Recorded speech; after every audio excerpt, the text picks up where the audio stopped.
మన ముదల్ నియోజకవర్గంలోని తాండూరు మండలంలో గల బెల్తోడ గ్రామంలో ఈరోజు సాహిత్యరత్న లోక్షైర్ అన్నబోసాటి గారి యొక్క జయంతి వేడుకలను అంగరంగ వైభవంగా అక్కడ ఉన్నటువంటి నాయకులు మాజీ సర్పంచ్ సైనాథ్ గారు, అదేవిధంగా మన నిర్మల్ జిల్లా వైస్ జడ్పీ చైర్మన్ మాజీ సాగరబాయి రాజన్న గారి చేతుల మీదుగా అక్కడ ఈ కార్యక్రమాన్ని నిర్వహించడం జరిగింది. ఈ కార్యక్రమంలో భాగంగానే మన రాష్ట్ర అధ్యక్షులు ఉత్తమ్ బాలరావు గారు, అదేవిధంగా గ్రామ కాంగ్రెస్ పార్టీ నాయకులు దేవిదాస్ గారు, మనకు అక్కడ ఎంపీటీసీ మాజీ ఎంపీటీసీ తదితర నాయకులు అందరూ కలిసి వీడీసీ మెంబర్లు కలిసి అన్నబోసాటి గారి యొక్క చిత్రపటానికి అక్కడ పూజ కార్యక్రమాలు నిర్వహించడం జరిగింది. ఈ కార్యక్రమంలో భాగంగానే బడుగు బలహీన వర్గాల కోసం, పేద మధ్యతరగతి వాళ్ళ కోసం, అదేవిధంగా కార్మిక కర్షకుల కోసము, అదేవిధంగా ఏదైతే గత 60-70 సంవత్సరాల కింద ఉన్నటువంటి పరిస్థితులను బట్టి తినడానికి తిండి లేని సమయంలో ఉన్నటువంటి ప్రజలకు ప్రతి ఒక్కళ్ళు తమ యొక్క హక్కులను వినియోగించుకొని ఈ సమాజంలో తమకు రావాల్సినటువంటి వాటను తాము సద్వినియోగం చేసుకొని, అదేవిధంగా ప్రతి ఒక్కరు ఈ సమాజంలో సమానత్వంగా ఉండాలని అతను రాసినటువంటి నవలలు, కథలు, కాదంబరులు, అదేవిధంగా అతను చేసినటువంటి పోరాటాలు మహారాష్ట్రను మనకు గుజరాత్లో కలిపేటప్పుడు గుజరాత్ను వద్దు, మాకు మహారాష్ట్రలో ముంబైని ముద్దు అని ఆ ఉద్యమం కానీ 20,000 మంది జనంతో మహారాష్ట్రలోని ముంబైలో స్వాతంత్ర పోరాటం అప్పుడు ఉద్యమం కానీ, అదేవిధంగా మన ఛత్రపతి శివాజీ గారి యొక్క జీవిత చరిత్ర గురించి విదేశాలకు వెళ్ళి అక్కడ కవిత్వాలు రచనల ద్వారా కానీ, అదేవిధంగా బడుగు బలహీన వర్గాలకు ఎప్పటికప్పుడు అందుబాటులో ఉండి వాళ్ళ యొక్క సమస్యలను ప్రభుత్వ దృష్టికి తీసుకెళ్లి ప్రతి ఒక్కరికి న్యాయం జరిగే విధంగా పోరాడినటువంటి వ్యక్తి అన్నబోసాటి అని, అదేవిధంగా అందుకే అలాంటి మహాత్ముడి యొక్క జయంతిని ఈరోజు మన తానూరు మండలంలోని బెల్తోడ గ్రామంలో జరుపుకుంటున్నామని గ్రామ సర్పంచ్ తెలపడం జరిగింది. అంతేకాదు తెలంగాణ ఉద్యమం కోసం కూడా గలమిప్పినటువంటి నాయకుడు, అంతేకాకుండా గో విముక్తి కోసం కూడా పోరాడినటువంటి వ్యక్తి మన మాదిగ సమాజంలో పుట్టడం ఆనందకరమైన విషయం అని అక్కడ ఉన్నటువంటి ఉత్తమ్ బాలరావు గారు తెలపడం జరిగిందన్నమాట. ఇక ఈ కార్యక్రమంలో భాగంగానే మన రాష్ట్ర ఉపాధ్యక్షులు చంద్రబాన్ గణపత్ గారు, సురేఖబాయ్ గారు, దుర్పద్బాయ్ గారు, అదేవిధంగా చిల్లింకర్ గంగాధర్ గారు, అదేవిధంగా సాహెబ్రావు తాండూరు మండల అధ్యక్షుడు గాయక్వాడ్ సాయినాథ్ గారు, అదేవిధంగా ఎంఆర్పిఎస్ రాష్ట్ర నాయకులు నందకుమార్ గారు, మౌలా ఖాన్ గారు, అదేవిధంగా మాజీ సర్పంచ్, మాజీ ఎంపీటీసీ, వీడీసీ అధ్యక్షులు తదితరులు పాల్గొనడం జరిగింది. అనే ఊరు నుంచి ముంబైకి వలస మనం అప్పుడప్పుడు వెళ్తాం. మోర్తాడో, నిర్మలో, నిజామాబాద్ దగ్గరికి పోయి మనం బతకడానికి అయితే ఎలా వెళ్తామో అలా వెళ్ళడం జరిగింది. ఆ వెళ్ళే క్రమంలో అప్పట్లో బస్సులు ఉండేవి కావు, రైళ్లకు కూడా మన ట్రైన్లకు కూడా డబ్బు కట్టలేనంత స్థితిలో ఉన్నాడు. అంటే టికెట్ కొనలేని స్థితిలో ఆయన ఉండడం జరిగింది. ఆ సందర్భంలో రోజువారీగా కాలి నడకతోని నడుస్తూ నడుస్తూ నడుస్తూ ముంబై, ఇప్పుడు ఉన్న ముంబైకి చేరడం జరిగింది. ఈ ముంబైలో ఏదైతే కూలి పని చేస్తూ ఆయన మొదట కమ్యూనిస్టు భావాల వైపు మొగ్గు చూపుతూ కమ్యూనిస్టు భావాల వైపు చాలా రోజులు నడవడం జరిగింది. ఆ తర్వాత ఆయన దళితులలో ఉన్న అసమానతలను గుర్తించి అంబేద్కర్ భావాలకు అనుసంధానంగా పనిచేయడం జరిగింది. కానీ కొంత గొప్ప వాళ్ళు, వివేకానంద గారు అనుకోండి, స్వామి వివేకానంద గారండి, అదేవిధంగా మన అన్నబోసాటి గారు కానివ్వండి, ఈయన అన్నబోసాటి గారు ఓన్లీ 48 సంవత్సరాలు మాత్రమే జీవించడం జరిగింది. ఇలాంటి మహాన్ భావులు ఇంకొక 48 సంవత్సరాలు జీవించి ఉంటే ఈ రోజు ఈ దళిత సోదరులకు ఇలాంటి పరిస్థితి ఏర్పడదు కాదని నేను మనవి చేస్తున్నాను. ఇలాంటి మహాన్ భావులు ఇంకొక 10 సంవత్సరాలు, 10 ఏళ్ళు బతికితే, 4 ఏళ్ళు బతికితే చాలన్నట్టు ఒక మంచి వ్యక్తులు ఇంకొక 4 సంవత్సరాలు మంచిగా బతికితే ఆ దేశం బాగుపడుతుందని నేను తెలియజేస్తున్నాను. అంబేద్కర్లో ఉన్న అన్ని విషయాలను గమనిస్తూ అంబేద్కర్ గారు చనిపోయిన తర్వాత ఆ ఉద్యమాన్ని ఈ అన్నబోసాటి గారు కొనసాగించడం జరిగింది. ఎన్నో రచనలు, జానపద కవిత్వాలు రచించడం జరిగింది మన అన్నబోసాటి గారు. అనుకుంటాం మరి 4వ తరగతి చదివాడు, ఈ రచనలు, ఈ సాహిత్యాలు ఎలా సాధ్యమైంది, ఈయన ఎలా రచయిత కాగలిగానని చాలా మందికి అనిపిస్తుంది. చదువు గొప్పతనం కాదు, జ్ఞానం గొప్పది. చదువుకున్న వాళ్ళు ఏమి చేయలేరు, జ్ఞానం ఉన్నవాడే ఏదైనా సాధించగలుగుతాడు. దీనికే నిదర్శనం మన అన్నబోసాటి గారని చెప్పవచ్చు. ఈ అన్నబోసాటి గారి విగ్రహాన్ని 2022 అంటే 2 సంవత్సరాల క్రితం రష్యాలో ఏర్పాటు చేయడం చేయడం జరిగింది. ఈయన స్టాచ్యూను రష్యాలో ఏర్పాటు చేయడం జరిగింది. ఈ రష్యాలో ఏర్పాటు చేసిన మొదటి విగ్రహమే, భారతదేశం నుంచి మొదటి విగ్రహమే అన్నబాబు సాటే అని మీకు ఈ సందర్భంగా తెలియజేస్తున్నాను. అదేవిధంగా ఏ ఏ ఏ విషయమైనా మనం ఈ ఈ ఈ దాంట్లో జీవిస్తున్నాం కదా, ఈ రోజువారీ ప్రయాణంలో జీవిస్తున్నాం. మీ అందరికీ ఒకటే తెలియజేస్తున్నా, ఏదైతే మన జీవనం సాగిస్తున్నామో, ఏదైతే మన జీవితాలు ఉన్నాయో, మన ఆర్థికంగా కానీ సామాజికంగా కానీ డబ్బులు వస్తాయి పోతాయి. ఒక దళిత బంధు 10 లక్షలు వేస్తే 10 రోజులలో ఖతం చేస్తాం. మన పిల్లగాడికి చదువు కల్పిస్తే సత్యంత వరకు వాడు జ్ఞానంతోనే బతకగలుగుతాడు. ఈ 10 లక్షలు ఈ ఈ రాజకీయ హామీలు మీకు ఎవరిది శాశ్వతం కాదు. ఎప్పుడైనా మీ పిల్లలకు చదువు ముఖ్యం. చదువుతోనే ఏదైనా సాధించగలుగుతాం. ఇలా అంబేద్కర్ గారు కూడా అంటరానితనం నుంచి ఈ రోజు అంబేద్కర్ గారు రాజ్యాంగ నిర్మాత అయ్యారంటే దానికి కారణం ఏంది? అంబేద్కర్ గారు చూసిచ్చారా? లేదు. ఆయన జ్ఞానానికి, ఆయన చదువులకు చూసిచ్చారు. రమాబాయి కూడా ఒక ప్రతి వ్యక్తి వెనుక ఒక ఆడ మనిషి ఆయన విజయం కోసం ఉంటుంది అనుకుంటారు.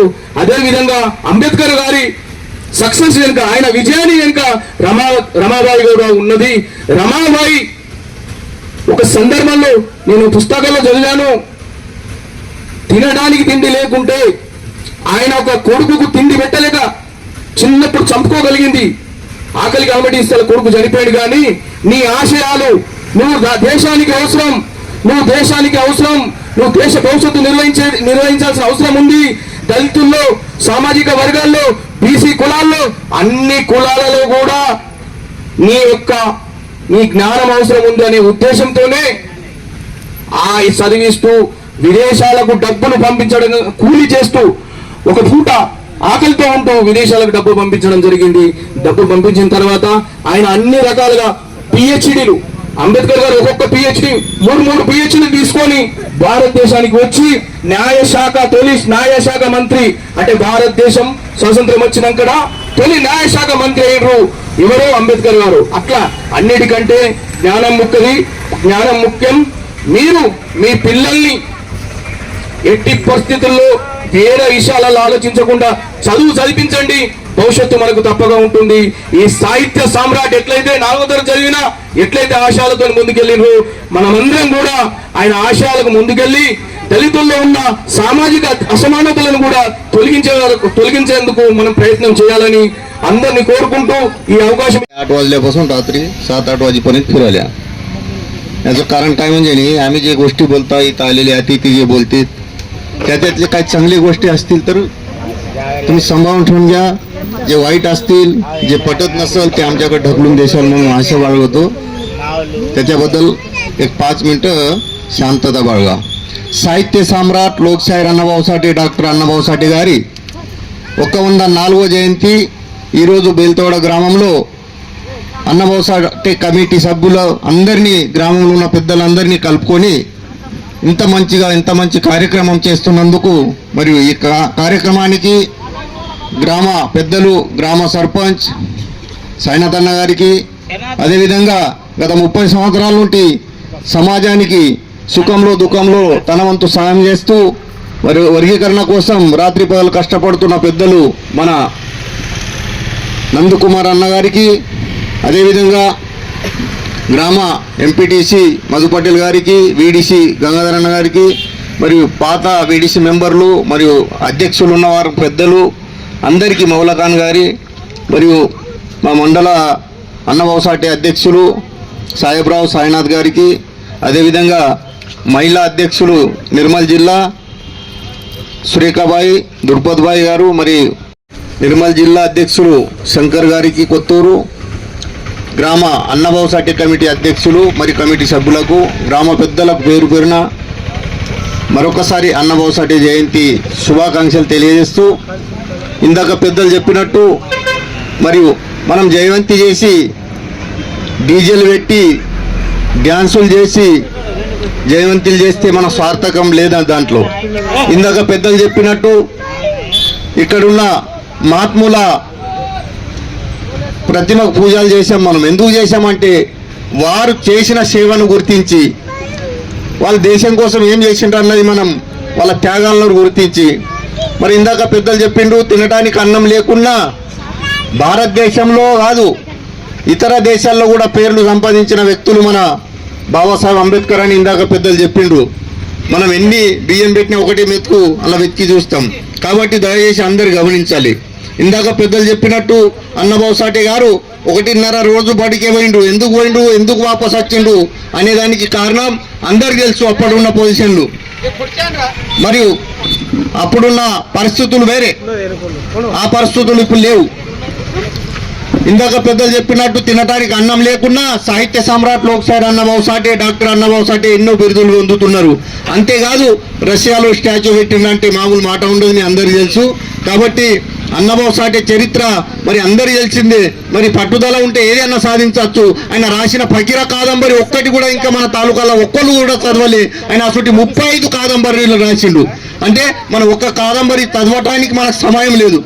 ఆయన 35 కాదంబరి రాసిండు, ఎన్నో నాట్యాలు రాసిండు, ఎన్నో నవలలు రాసిండు. మరియు అలాంటి మహా నాయకుల జయవంతులు మనమే చేయాలని కాదు, ఏ కులంలో అయినా ఏ వ్యక్తి అయినా ఒక కులం కోసం మతం కోసం చేయలేదు. ఇది మన అందరికి తెలిసిన విషయమే. అన్నబాబు సాటే తన కులం కోసం ఎప్పుడు చేయలే, బాబాసాహెబ్ తన కులం కోసం ఎప్పుడు రిజర్వేషన్ పెట్టలే. మరి ఇక్కడ ఉన్న శివాజీ మహారాజ్ కూడా మీ అందరికి తెలుసు, అప్పట్లో ముట్టుడాటు ఉంటే కూడా ఆయన అన్ని కులాలకు ముందుకు తీసుకొని తను ముందుకు నడిచిన వ్యక్తి. మరి ఇవన్నీ మనకు తెలిసిన తర్వాత కూడా ఒకళ్ళిద్దరు ఎక్కడో ఉన్నారని బాధపడవలసిన అవసరం లేదు. మనకు అందరి సహాయ సహకారాలు ఉన్నాయి. అన్నబాబు సాటే జయంతి మనం ప్రతి సంవత్సరం మరి ఇలాగే ఆనందంతో చేసుకున్నాలా, అందరికి కలుపుకొని చేసుకోవాలా. ఊర్లో పండుగలు కూడా మనం అందరం కలిసిమెలిసి చేసుకోవాలైతేనే ఊరుకు మంచి పేరు వస్తుంది. మరి ఈ సందర్భంగా ఒక కులానికి మంచి పేరు వస్తుందని నేను ఎప్పుడు కూడా చెప్తా. గ్రామంలో ప్రతి కార్యంలో ఏ రకంగా అయినా మన సేవ కూడా ఉండాలా. నేను అనేది కాదు, సనాతన ధర్మం నుంచి కూడా ఇప్పటి వరకు చరిత్ర అనేది ఉన్నది. ఎన్నో చరిత్రలు ఉన్నాయి. ఏది చెప్పినా ఎక్కడ కూడా అంతు జరగకుండా ఉంటుంది. ఒక ఉదాహరణకి మరియు ఆ రోజుల్లో శ్రీరాముడు మరియు జాంబవంతునికి నువ్వు ఇంత సేవ చేసినావు, నాకుండి ఒక మార్గం చూపెట్టినావు, లంకకు పోయే తోవ చూపించినావు, నా వెనబడి ఉన్నావు, ఎంతో ఏజ్ ఉన్న మనిషిను, ఎప్పుడో భూమి పుట్టిన మనిషిను, మరి ఇంత సేవ నాకు చేసినందుకు నీకేం కావాలో కోరుకో అన్నప్పుడు ఆది జాంబవంతుడు ఏం కోరుకోలేదు. అయ్యా నాకేం అవసరం లేదు, నేను ఒకటే నా వారసులు ఎవరైతే ఉన్నారో ఆ వారసుల సేవ ప్రతి ఇంటికి ఉండాలా, నాకు అదే కావాలా, ఆ సేవ చేసి భాగ్యమే నాకు కావాలా అన్నాడు. అయితే అప్పట్లో మీకు తెలుసు, ఇప్పుడు అందరికీ బట్టలు ఉన్నాయి, అందరికీ మనం వ్యవసాయానికి పని చేస్తే అందరికీ వైర్లు ఇప్పుడు రెడీమేడ్ వచ్చినాయి. కానీ ఆ వ్యవసాయ పనులు చేయాలంటే ఇక్కడ ఉన్న మాదిగ సమాజంలో ఉన్న వాళ్ళు తోళ్ళు కట్ చేసి దానికి మరి అన్ని రకాల వ్యవసాయానికి పనిముట్లుగా చేసేవాళ్ళు, అంత చరిత్ర ఉన్న వాళ్ళు మరి మాదిగ సమాజం అని మీ అందరికీ తెలుసు. కాబట్టి అంతేకాదు జంద్రం వేసుకున్నాలంటే కూడా బ్రాహ్మణ్స్ అప్పట్లో బట్టలు లేవు. ఇప్పటికి కూడా కొందరికి మీరు యూట్యూబ్లో చూస్తే జంగల్లో ఎక్కడో ఉండేటోళ్ళు వాళ్ళు తోళ్ళు కట్టుకొని ఉంటారు. అప్పుడు జంద్రం కావాలంటే కూడా ఈ సమాజం నుంచే అంత తెలివి ఉన్నవాళ్ళు. అది ఒకటే కాదు, ఈరోజు సుఖంకు దుఃఖంకు ఇప్పటికి కూడా అందరి ఇళ్ళలో మేము వస్తాం. కొంతమంది మాకు సేవ చేయకపోయినా ఆ ఇంట్లో కూడా అక్కడ ఫంక్షన్ ఉంటే అన్ని పనులు చేసిన తర్వాత ఇంటి యజమాని పూర్తి పని అయిన తర్వాత అన్నం తింటాడు. ఆయనకి ఎంత ఓపిక ఉంటుంది, అందరు తిన్న తర్వాత నేను తింటా అంటాడు. లాస్ట్కు ఓపిక ఉన్నదని ఆయన చివరగా తింటాడు. ఎవరు తింటారు? ఆ ఇంట్లో ఎవరి పండుగ ఉన్నా ఆ యజమాని లాస్ట్కు తింటాడు. మరి మేము అందరికంటే ముందు వచ్చి కష్టపడతాము, కానీ తినుడు ఎప్పుడు తింటాము? ఇప్పుడు అంటే అందరికంటే ముందు తినట్నే వచ్చు. ఒక భవిష్యత్తులో అందరు తిన్న తర్వాత అన్ని అయిపోయిన తర్వాత తింటుంటే అంతే. ఎవరి ప్రోగ్రాం ఉన్నా అక్కడ ఓపికతోటి ఉండే మన సమాజం ఇప్పటిదాకా అదే ఓపికతోటి ఉన్నాము. మేము మీ అందరికీ తెలుసు కాబట్టి మాకు ఇల్లు లేవు. ఈ దేశానికి 78 సంవత్సరాలు స్వతంత్రం వచ్చినా కూడా ఇంకా కొంతమందికి ఎక్కడున్న గొంగడి ఎక్కడ వేసినట్టే ఉన్నది. కాబట్టి ఎలక్షన్ వచ్చిన మటుకు ఏ రాజకీయ నాయకులైనా ఒక పార్టీ అని కాదు, ఒక కథ అని కాదు, ఎవ్వరు కూడా వచ్చినా ఒకటేసారి డెవలప్ ఎవరు చేయది. ఇది మనకు అందరు తెలిసిన విషయం. కానీ కొంత మీ చేతిలో అన్నం ఉన్నప్పుడు ఎవరికైతే మరి ఆకలితోటి ఉన్నారో వాళ్ళకు కొద్దిగా ముందు మీరు అడ్డించేటట్టు ఉంటే కొంత డెవలప్ అయ్యే అవకాశం ఉంటుంది. కాబట్టి ఆ బాధ్యత మీ గ్రామ పెద్దలందరి మీద పెడుతున్నామని మా అందరి తరపున మిమ్మల్ని కోరుతున్నాం. ఇప్పటికీ ఒక గ్రామంలో కమిటీ హాల్ లేదు, 80-90% కమిటీ హాళ్ళు లేవు. ఎందుకు లేవు అనేదానికి ఉదాహరణ చెప్తా. మీరు ఒక 2-3 లక్షలు తెచ్చిస్తున్నారు, కానీ అది కట్టాలంటే మా దగ్గర సోమత లేదు. చాలా ప్రొసీడింగ్లు రిటర్న్ పోయినాయి, మాకు తెలుసు అది. కానీ మీరే బాధ్యత తీసుకొని ప్రొసీడింగ్ ఇచ్చుడు కాదు, దానికి అంచెలంచెలుగా మరి ఒక కమిటీలు కంప్లీట్ కావడానికి మీరు ఒక్కసారి లేకున్నా 2 లక్షల 3 లక్షల అట్లా పెట్టుకుంటా ఆ కమిటీలు కూడా మరి కంప్లీట్ చేసే విధంగా మీరందరూ బాధ్యత తీసుకోవాలని ఈ సందర్భంగా మిమ్మల్ని కోరుతున్నా. ఇందాక పెద్దలు చెప్పినట్టు మనకు ఈ స్కీమ్లు అవి వేస్తే డెవలప్ కావు. మన పిల్లలు చదువుకున్నప్పుడే ఒక భవిష్యత్తు ఉంటుంది. మనం చెడు చేసిన వాళ్ళకు దూరం కావాలని ప్రతిసారి చెప్తున్నాము. మరి ఎంత శాతం మంది మనం లేచింది ఇక్కడ పోయి మీరు చెయ్యంగా మేము అద్దంటలేము, పూర్తిగా మిమ్మల్ని మానేయమని చెప్తలేము. అట్లాంటి మీరే అంటారు, ఏ బామ్మనోడు తాగాటి వీళ్ళకి కడు పని లేదు, ఏదో ఒకటి చెప్తారు. అరే తాగుండి తినుండి మేము అద్దనం. మనం ఎంత సంపాదిస్తున్నాము? ఒక 300 సంపాదిస్తే ఒక 100 రూపాయలు పక్కకు పెట్టండి మీ పిల్లల భవిష్యత్తు కోసం, వాళ్ళ చదువుల కోసం, మన ఇంటి పనుల కోసం. మేము ఆ రకంగా చెప్తున్నాం. మీకు పూర్తిగా మానేయమని వచ్చినాం, కానీ పొద్దున్న నుంచి అలా ఉంటే ఉన్నాం, మన మైండ్ కూడా పని చేయిస్తాం. ఎవరిది కూడా అంతగానం పొద్దున్న నుంచి లేచేసింది అదే పని చేస్తే మన సమాజంలో భారతదేశంలో మరి ఎక్కువ శాతం వెనుకబడుతున్న దానికి కారణం కూడా అది ఒకటే. మనం వెనుకపడటానికి కారణం అదే. మనకు వాస్తవంగా చెప్తే కోపం వస్తుంది. మన పక్కకి ఇప్పుడు బామ్ని తండ ఉన్నది పాపం, వాళ్ళు బతకడానికి వచ్చిండ్రు, అలా గుడిసెలు లేవు, అప్పుడు ఇల్లు లేవు, బతకదందుకు వచ్చిండ్రు. మరి అలా ఒక్కొక్కరు ఇప్పుడు 10 ఎకరాలు కొనుక్కున్నారు. మనం ఈ భూమి పుట్టినప్పుడు ఇక్కడ పుట్టినాం, కానీ ఇప్పటికి మనకి ఇల్లు లేవు, చేయం లేవు. కొంత పొరపాటు మనది కూడా ఉన్నట్టే కదా. ఇలా మనం కూడా కష్టపడి ఏదైనా సాధించాలంటే అన్నబాబు సాటే బాబాసాహెబ్ వారి యొక్క అడుగుదాడలు నడాలంటే వాళ్ళు చేసిన సేవల్ని గుర్తించుకుంటే మనం బాగుపడతాం కదా. మరి వాళ్ళు ఏం చేసినా మాకు సంబంధం లేదు, వచ్చిన వాళ్ళు చెప్తారు పోతారు, వాళ్ళతోటి మాకు సంబంధం లేదన్నప్పుడు మనం ఎప్పటికి కూడా బాగుపడం. మళ్ళీ ఒకటి రెండోది, నేను ఒక ఉదాహరణ చెప్తున్నా. తమ్ముళ్ళ ఇక్కడ ఉన్న 4 ఇండ్లు మీకు పేరు పెట్టి మనం ఒక ఉదాహరణ చెప్తున్నా. పేరు పెట్టి పిలుస్తేనే నాకు పేరు పెట్టి ఊలలేదు, లేకుంటే పూజ చేపియలేదు, అలిగిపోకడా పండుగ మనది కదా. వచ్చిన అతిథులు పూజ చేస్తే మనం చేసినట్టే, అవునా కదా. అంటే ఇక్కడ లేదు, కానీ అలాంటివి జరగకుండా పెద్ద మనసు కావాలా. మనిషికి ఏం కావాలా? మనసు పెద్దగా ఉండాలా. నాకు పిలిస్తే పిలకపోతే ఇదే కాదు, గ్రామంలో ఏ పని ఉన్నా నా పని అనాలా, ఏది ఉన్నా నాది అనాలా, అయితేనే మనం బాగుపడతాం. కాబట్టి ఎవరన్నా పొరపాటున నా పేరు పెట్టి పిలలేదని కూడా ఎప్పుడు కూడా బాధపడకండి. ఇక్కడనే కాదు ఎక్కడ కూడా. మీ అందరికి కోరుతున్నది ఒకటి. మరియు ఇందాక పెద్దలు చెప్పినట్టు బాబాసాహెబ్ అంబేద్కర్ అడుగుజాడల్లో నడాలా, ఆయన రాసిన రాజ్యాంగం ఫలాలు అందరికీ రావాలా మనం అందరం కోరుకుంటున్నాము. ఈ దేశంలో ఉన్న అందరూ కూడా గత 30 సంవత్సరాల నుంచి ఒక రాజకీయ పార్టీ కాదు, ఎన్ని పార్టీలు ఉంటే అన్ని పార్టీలు మన వర్గీకరణకు మద్దతు తెలిపినాయి, ఎన్ని కులాలు ఉంటే అన్ని కులాలు కూడా మద్దతు తెలిపినాయి. మరి నేను మాలా సమాజంలో ఉన్న మా అన్నదమ్ములు కూడా చేతులెత్తి నమస్కారం చేస్తున్నా. అన్న మీ అందులో కూడా కొంతమంది మేధావులు ఇప్పటికి కూడా మరి ఉద్యమానికి మద్దతు తెలుపుతున్నారు. నాకు తెలుసు గత 30 సంవత్సరాల నుంచి కూడా మందకృష్ణ అన్నతోటి మాలా సోదరులు కూడా కొంతమంది ఉన్నారు. అన్న చాలాసార్లు టీవీలలో పేర్లు కూడా చెప్తాడు. కాబట్టి ఆయన ఒక తండ్రి, మన ఒక పిల్లగాళ్ళము. ఆయన పెట్టిన చెట్టు ఫలాలు మన అందరికి సమానం రావాలని కోరుకుంటున్నాం.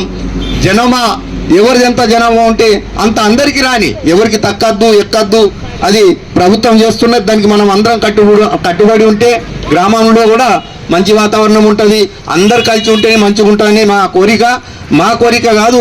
ఆ నాయకులు కూడా వాళ్ళ ఆత్మ కూడా శాంతిస్తుంది. వాళ్ళు కూడా కోరుకున్నది ఈ దేశంలో అందరూ సమానంగా ఉన్నప్పుడే మరి ఈ దేశం బాగుపడుతుందని కోరుకుంటున్నారు. మీకు తెలుసు ఒకప్పుడు అన్నబాబు సాటే ఈ దేశానికి స్వతంత్రం వచ్చినప్పుడే మరి 1947లో చెప్పిండు, ఏ ఆజాదీ జూటి ఏ దేశకి జనతా భూకే అన్నాడు ఆయన. అంటే 16 తారీఖు రోజే మరి ముంబైలో పెద్ద ఉద్యమం చేసిండు. ఎందుకు చేసిండు? కొందరు అనుకుంటారు ఇలా స్వతంత్రం వచ్చిన దానికి వ్యతిరేకం అంటారు. వ్యతిరేకం కాదు, ఈ స్వతంత్రం వచ్చింది. మరి ఒక ఉదాహరణకు చెప్తున్నా, ఇక్కడ పక్క గుడిసె ఉన్నది, ఇక్కడ పక్కకు బిల్డింగ్ ఉన్నది ముంబైలో. ఆ రెండుటి ఉదాహరణ చెప్పిండు ఆయన. ఈ బిల్డింగు ఈ గుడిసె సమానమైనప్పుడే ఈ దేశానికి స్వతంత్రం వచ్చినట్టు ఒక ఉదాహరణ చెప్పిండు. అంటే అందరు సమానంగా నాగరికులు ఎవరైతే ఉన్నారో, కష్టపడే కార్మికులు ఎవరైతే ఉన్నారో అందరు సమానం బతికినప్పుడే, 3 పూటల భోజనం తిన్నప్పుడే ఈ దేశానికి స్వతంత్రం వచ్చినప్పుడు అని వచ్చినట్టు అవుతుందని ఆ రోజుల్లో చెప్పిండు. ఈరోజు ముంబై మహారాష్ట్రకు గాలని పెద్ద ఉద్యమం చేసిండు. అది ముంబై మహారాష్ట్రకు గాలంటే ఆయన స్వార్థం కోసం కాదు, ఇది మన అందరికి తెలుసు. ఎన్నో ఉద్యమాలు చేసిండు, ఎన్నో కవితలు రాసిండు, అన్ని దేశాల మీద రాసిండు. ఒక ముంబై మీద మహారాష్ట్ర మీద కాకుండానే తెలంగాణలో కూడా తెలంగాణ ఇస్తున్నప్పుడు కూడా ఆ కాదంబరిలో అది కూడా రాసింది ఉన్నదని మీ అందరికీ తెలియజేస్తున్నాము. ఆ కాదంబరి కూడా మాకు ఉన్నాయి. మేము ఎంత డబ్బున్నా ఎంత మైకి పట్టి మాట్లాడినా మీ సహాయ సహకారాలు మాకు ఇప్పుడే కాదు, ఎవరేమనుకున్నా మాకు ఇబ్బంది లేదు. అప్పటి నుంచి ఇప్పటిదాకుండా ఇంకా కూడా ఉండాలా. కానీ కొంత ఇంకా మాకు డెవలప్మెంట్ విషయంలో మీరు అందరూ సహాయ సహకారాలు అందించాలా. మరి చిన్న కోరిక అన్న, ఒక్క 2 లక్షల రూపాయలు మీ ఊరు పెద్దలు అందరు పెద్ద మనుషులు చేసి ఇంటికి కొంత చేసిస్తే ఇక్కడ ఈ స్టాచ్యూ వచ్చే సంవత్సరం అన్న అంతకంటే ముందు 5-6 నెలల్లో మీరు ఇంత పనులు పెద్ద పనులు చేస్తున్నారు కదా, ఒక 2 లక్షలు కాదంటే ఇక్కడ స్టాచ్యూ అయిపోతుంది. అది మీ ద్వారానే సాధ్యమవుతుంది. మా వాళ్ళు ఎప్పుడు మీకు అండదండలు ఉంటారు. కాబట్టి అన్నభావ సాటి స్టాచ్యూ కూడా తొందరలోనే మీరు పూర్తి చేస్తారని ఆశిస్తున్నాము. మరి ఈరోజు పెద్దన్న మీరు ఎన్ని చేసినా మేము వద్దానము. నిన్న కూడా మా వాళ్ళకి చెప్పినా అన్న మరి ఇట్లా జెండా అంటే సరే గ్రామస్తులు ఏది చెప్పినా మేము దానికి కట్టుబడి ఉంటామని, మేము అహంకారంతో ఎప్పుడు పోము. మీరు ఏది చేసినా దానికి కట్టుబడి ఉంటాం. మీరు న్యాయం చేస్తారనే నమ్మకంతో ఉంటామన్నా. ఎవరో కావాలని 1-2 చేస్తే మేము ఆ పనులు చేయలేము. గ్రామంతో మాకు అవసరమే. మేము ఏది చేసినా మా 4-5 ఇండ్లు ఏది చేసినా అది సాధ్యమయ్యే పని కాదు. కాబట్టి మరి ఇక్కడ మీరు జెండా అయితే ఏదైతే పెట్టిండ్రో మరి దీని పక్కకు మనం కనీసము ఒక పిల్లర్ తీసుకున్న దాని మీద ఒక 10-20 మంది అన్న నిలబడాలా. కాబట్టి ఒక 8 ఫీట్ల స్లాబ్ అన్న పైన కావాలా. అటు ఇటు వచ్చిన కొద్దిగా అందరు ఊరోళ్ళు పెద్ద మనిషి చేసి మరి స్టాచ్యూ అట్లా మొండి ధైర్యంతో పెట్టే వాళ్ళం మేము ఎప్పుడు కూడా కాదు. అప్పటి నుంచి ఇప్పుడు కొన్ని జాగాలలో ఇప్పుడు నడి రోడ్డు కూడా మీద కూడా పెడతారు. కానీ సరే గ్రామంతో మనతోటి గ్రామం అది ఉన్నప్పుడే మనకు మానవత్వం ఉంటుంది. కాబట్టి మరి మీరు తొందరలోనే అది ఒక్కటి. రెండోది కమ్యూనిటీ హాల్ కూడా అయ్యేటట్టు మీరు అందరూ ఇంతకుముందు కూడా ఒక రూమ్ ఇస్తున్నారు. మరి పెద్ద మనుషులు చేసి అందరు మాట్లాడి ఏదో ఇక్కడ మేము అంతా తిరిగి వచ్చి మనకి ఇది కూడా ఒక సెంటర్ పాయింట్ లెక్క ఉంటుంది. కాబట్టి చిన్న రూమ్ ఇస్తే బాగుంటుందని మీ అందరికి కోరుతున్నాము. మరియు సాహిత్య సామ్రాట్ లోక్శాయర్ అన్నభావ సాటి జయంతి సందర్భంగా మరి వర్గీకరణ కూడా కావాలని మీరు అందరు సపోర్ట్ చేసిండ్రు. మరి మీకు అందరి తరపున గత 30 సంవత్సరాల నుంచి అందరు సపోర్ట్ చేసినందుకు మరి మందకృష్ణ అన్న వారి త్యాగాలను ఎవరు కూడా మరవద్దు. దయచేసి ఆయన మీకు తెలుసు అన్న పెన్షన్ కోసం కావచ్చు, ఆరోగ్యశ్రీ కోసం కావచ్చు, అన్ని విషయంలో ఒక కులం కోసం ఆయన చేయలేదు కాబట్టి అన్యత భావించకుండా అన్నభావ సాటి తర్వాత రెండో అన్నభావ సాటి మరి మందకృష్ణ అనక తప్పదని మీ అందరికి తెలియజేస్తున్నాను. ఈ కార్యక్రమానికి